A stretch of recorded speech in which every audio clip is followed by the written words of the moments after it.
X-ray xi tkun? Dik eżatt kienet il-mistoqsija li għamel Wilhelm Röntgen fl-1895. Röntgen kien xjenzat li kienu ħobb jieħu ritratti.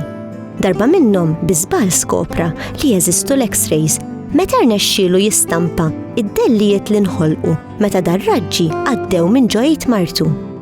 Billi ma kienx jaf se jaqbad isemmihom sejħilhom X-rays.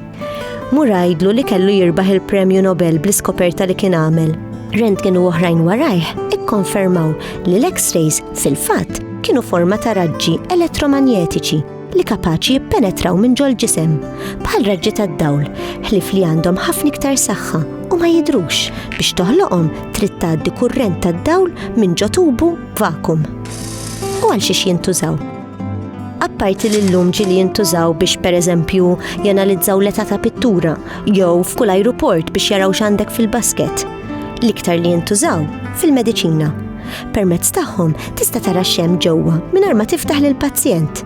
Ksur, tumuri, snien imħassra, xi ħaġa li tkun blajt, bulit. Tabib anke kapaċi jara jekk għandekx kanċer, il-ġebla jew l-artrite permezz ta' X-ray.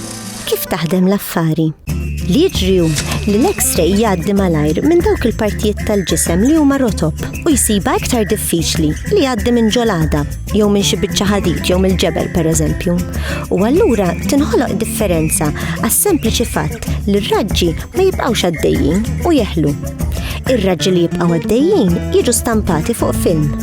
Kull fejn jgħaddu r-raġġi jidher iswed u kull fejn jeħlu abjad. U bekk l-għadam jidher abjad, il-ġilda griża u l-arja sewda. U għalhekk titneħħi l-ħwejjeġ u ċriket u xnafien għax inkella tibblokkhom ir-raġġi u jekk jista' jkun trid tgħaddi l-partijiet li m'hemmx bżonn tanalizzhom b'ħadida biex ma tagħmilx ħsara. Mela jagħmlu l-ħsara? Hemm riskju żgħir li tesponi ruħek għar-radjazzjoni u tittoqgħod attent jekk tagħmel ħafna X-rays, mhux tajjeb. Fil-fatt nisa tqal ma jagħmluhomx u min għandu immunità baxxa jevithom. Li għandhom tajjeb l-X-rays u li mhux għaljin biex tagħmilhom li ma tweġġax u li r-riżultati joħorġu malajr ħafna. Imma x'tista' tagħmel minflok? Waħda mill-iktar alternattivi popolari hija l-ultrasound li mid-dera ma għandha l-ebda effetti ħżiena. Anzi, tista' tużaha anke fuq nisa tqal. Flok raġġi, l-ultrasound juża l-ħoss li fil-fatt jimxi fl-arja bħal mewġ. Dat-tip ta' ħoss tant għandu frekwenza għolja li widnejk mhux kapaċi jisimgħuh. Li jiġriju li l-ħoss jiġi ġenerat minn xi ħaġa bl-isem ta' transducer. Kull fejn isib liebes jaħbad u jirbombja u l-irbombjar joħloq il-mewġ u l-mewġ imbagħad jerġa' jaqrah it-transducer u jirriflettihom fuq monitor jew fuq video u tista' tarahom dak il-ħin stess. Waqt it-tqala tista' tara daqs ix-xfija t-tarbija jekk hux tifel jew tifla fejn qiegħda jekk hux kollox sew, kollox. Għall-kurżità, dak il-ġell għaliex jagħmluh? Biex it-transducer jagħmel kuntatt tajjeb mal-ġilda ħalli ma jkunx hemm arja maqbuda. Interessanti li da kollu beda mill-farfett il-lejl.